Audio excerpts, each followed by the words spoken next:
আমরা বর্তমানে বাংলাদেশে দেখেছি যে অনেক ক্ষেত্রে আমাদের নারীরাই কিন্তু আমাদের সামনে এগিয়ে নিয়ে যাচ্ছে। সেই কথাটা ফুটবলের জন্য সত্য। আজকে আমাদের নারী দলের জন্য কিন্তু বিশ্বে এখন বাংলাদেশকেও চিনে, ফুটবলকেও চিনে।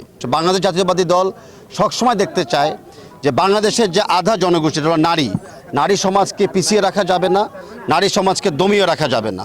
সেটাই হলো আমাদের বাংলাদেশ জাতীয়তাবাদী দলের ভিশন এবং স্পিরিট। সেই ভিশন এবং স্পিরিটকে কেন্দ্র করে আমরা আজকে এই ফুটবল ম্যাচ উদ্বোধন করতে আসতেছি। আমরা বিশ্বাস করি রাজশাহী ইউনিভার্সিটি থেকে আগামীতে আরও ভালো খ্যাতিমান খেলোয়াড় তৈরি হবে, বিশেষ করে নারীরা। আমরা বিশ্বাস করি ইন্সপিরেশনের সাথে রাজশাহী জেলার থেকেও অনেক ভালো ভালো আগামীতে আমরা তারকা এবং খেলোয়াড়দেরকে আমরা পাবো। অলরেডি 31 দফা অঙ্গীকার আছে যে আমরা শিক্ষার সাথে ক্রীড়াটাকে চর্চা করব, প্রতিটি মানুষের জীবনে ক্রীড়াকে ব্যবহার করব একটা ভালো স্বাস্থ্য, ভালো সমাজ এবং ভালো ব্যক্তিকে গড়ে তোলার জন্য। আমাদের নারী দলের প্রস্তুতির জন্য অনেক আমরা এগিয়ে গিয়েছি।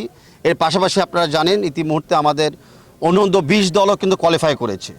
আর আমরা ওয়েট করতেছি আগামীতে অনূর্ধ্ব 17 দল কোয়ালিফাই করে কিনা দেখার জন্য।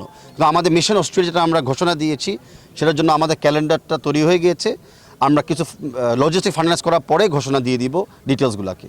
দেখেন আমরা ফুটবল একটা বৃহত্তর একটা ফ্যামিলি। এখানে অনেক খেলা ইতিমুহূর্তে আপনারা জানেন আমরা চলমান করে দিয়েছি, যেটা আগের রেকর্ড ভঙ্গ করেছে।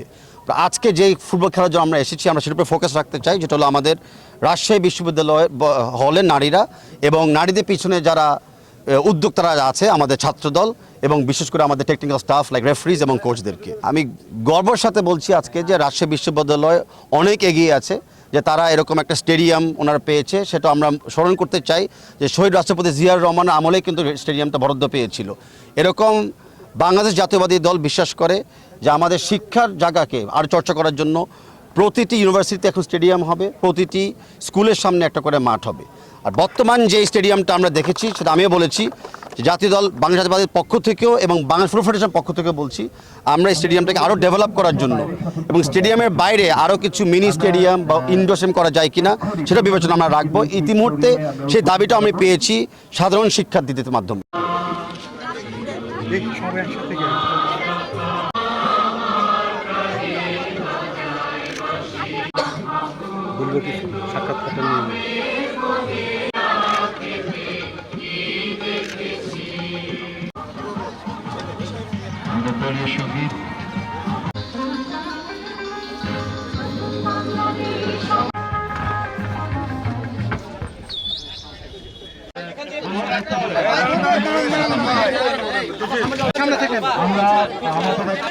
ভাই এই সাইডটা চাপে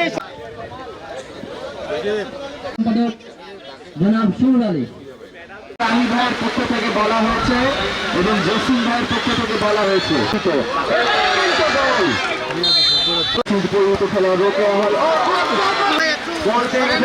ফুটবলার আবারও সেই 4 নম্বর জাতি বাম দিক থেকে আক্রমণে উঠছে, বাম দিক থেকে আক্রমণে উঠছেন সেই নাগি